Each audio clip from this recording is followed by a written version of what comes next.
Good morning, welcome back to IndyCar on, goodness me, what's the date today? Just checking this, as usual, as I'm terrible with dates, the 27th of February. Okay, so I have three stories for you today, and all of them, I think, come under the category of either colossal British mistakes or missed opportunities, or perhaps even concealing the facts from people in Scotland. Let's talk about the first story, and that is in the Welsh Senate.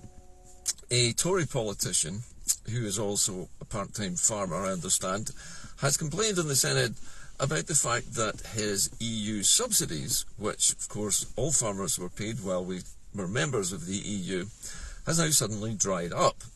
And this poor man, this poor Tory farmer, is saying that he can no longer farm economically because he's had these subsidies removed.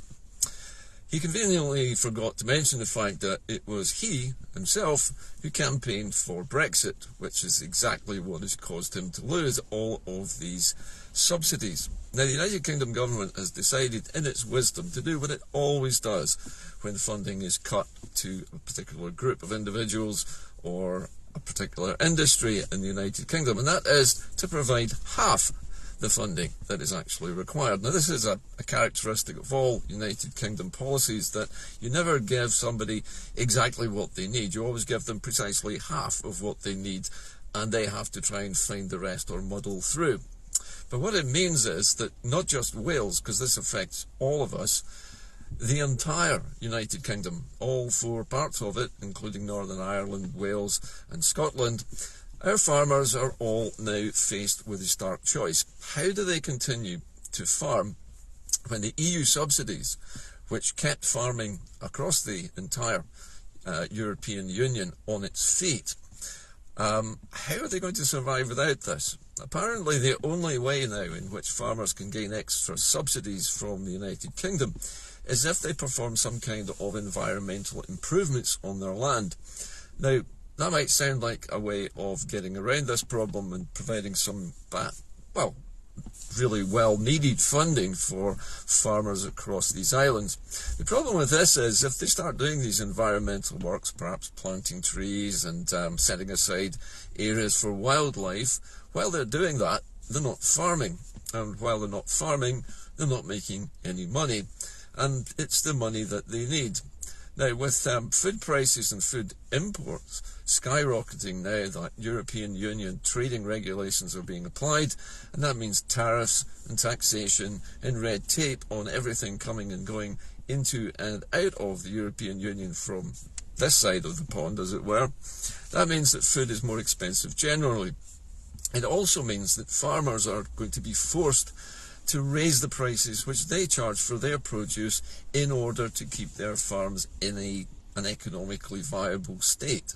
It's either that or go under. Of course, the Tory party doesn't care about that, but having one of its own members and one of its own Brexiteers suddenly realising what he's done and moaning about it to Mark Drakeford in the Senate in Wales is the ultimate irony, I think. However, Brexit will continue to wreak havoc on these islands in all sorts of different ways that we haven't really experienced yet. But rising prices, steepening inflation rates in the United Kingdom are really going to be a feature from now on. The second story today is regarding a company called Peel Port.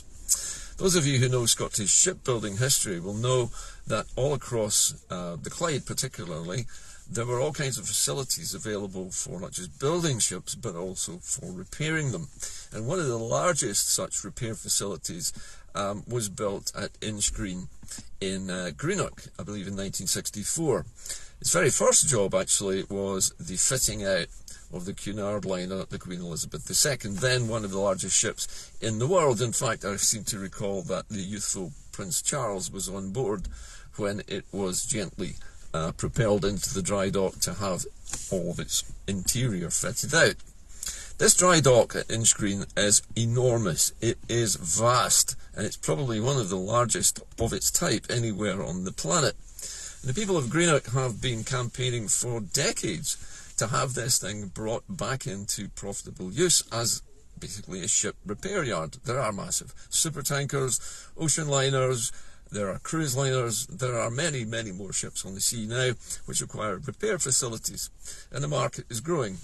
So now would be the time to take the opportunity to invest in the facilities and advertise them and try to get contracts. The problem is that at the time when the Inchgreen Dry Dock was built, shipbuilding on the Clyde was publicly owned. In fact, the land around these shipyards, in fact, including the shipyards and the docks, was owned by the public purse. It was owned by the state. And under the Tory leader, John Major, there was a massive sell-off of these facilities, in keeping with Thatcherism, basically. All our heavy industries, their sites, their equipment, their facilities, were sold off to the highest bidder. In this case, the highest bidder was a company called Peel Ports, which has a massive property portfolio across England initially and over the rest of the United Kingdom for things like airports, shopping centres, ports. Obviously, it's the name kind of gives that away.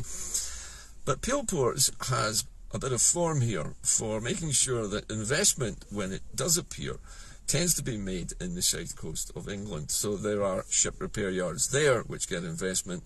There are container ports there which are expanded. And Peel Ports has made some token efforts in Scotland to develop particularly container ports. There is one in Greenock which was developed, which was invested in by Peel Ports, and yet they refuse to do anything with this massive Inchgreen Dry Dock, despite the fact that it could be making money and could be providing employment for thousands of people, and yet it doesn't. Again, it's another case of a valuable Scottish public asset being sold off to an English company which has no interest in developing it for its intended purpose. There is a group which does intend to bring back dry docks into use, and I've mentioned this company several times, and they're redeveloping the 3 dry docks, the graving dry docks on the River Clyde in Glasgow. These are much smaller, incidentally, capable of taking smaller ships and perhaps things like paddle steamers, historic vessels and so on. That's a valuable resource in its own right, and that will be developed. That has got investment and it's got the backing of the City Council. There will also be a visitor centre and shopping and housing built nearby. But Greenock has lost out yet again. So it's a story of a missed opportunity and something over which we in Scotland have zero control because, well, basically John Major sold it to a private company in England. There are, however, some other things going on at the moment which are worrying, and I noticed an article in the press today quoting the managing director of a tidal energy company in Scotland. Now, this man is in charge of Scotland's only successful tidal energy company, which builds subsea turbines, which are basically anchored to the seafloor in places where there are very fast tides. These are mostly located between the northern tip of Scotland and the southern tip of Orkney. And this tidal race produces gigawatts of power, and the fact that these machines can be built and anchored to the seafloor in their dozens, basically, allows us to generate energy 4 times a day, regular as clockwork, and because the tides are clearly understood, we know exactly when that energy can be produced, and with the correct storage facilities, such as pumped water storage on land, we can store that energy and use it whenever we want. So it's a massive resource. It's potentially even larger and easier to exploit than offshore wind energy, and it's far more reliable. His worry is that this massive resource, which is territorially belongs to Scotland and the people of Scotland, is, in his view, worryingly likely to go the same way as the oil industry. And what he's basically concerned about is that the British government might consider having another secret report like the famous or the notorious Macron report. A report which was commissioned by the United Kingdom government back in the 1970s when oil was discovered off the northeast coast of Scotland. And the British government had asked Macron, Professor Macron at the time, to write a report on the economic outlook for Scotland with this burgeoning oil industry. And the rosy outlook that he portrayed in his report was so good for Scotland that the English government concealed this report until 2005 from the Scottish people. We never knew about it. We didn't know how much of a future we had with our oil because the English government, and I'm saying this on purpose, the English government concealed it. And what is worrying the CEO of this Tidal Energy company is the same thing will probably happen to Tidal Stream Energy as well, because it's an enormous resource, one which has a massive cash value to the Scottish economy, and would allow an independent Scotland to flourish even without any oil and gas reserves, because we would have this fantastically huge regular supply of virtually free electricity. The cost of building and installing the turbines and their infrastructure would be the major cost in running this. Is he right? Well, yeah, he is right, because this resource is so big, and it covers a massive area around the north of Scotland and its inshore waters.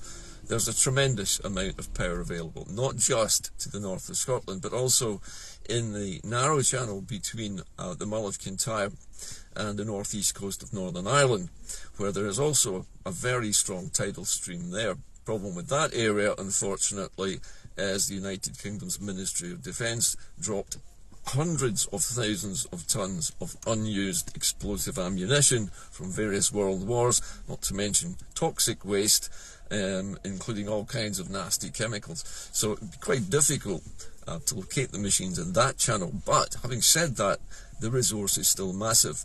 And it is worrying that the United Kingdom may yet try to conceal this fact from the people of Scotland. So I'm making it clear right now that we have this resource.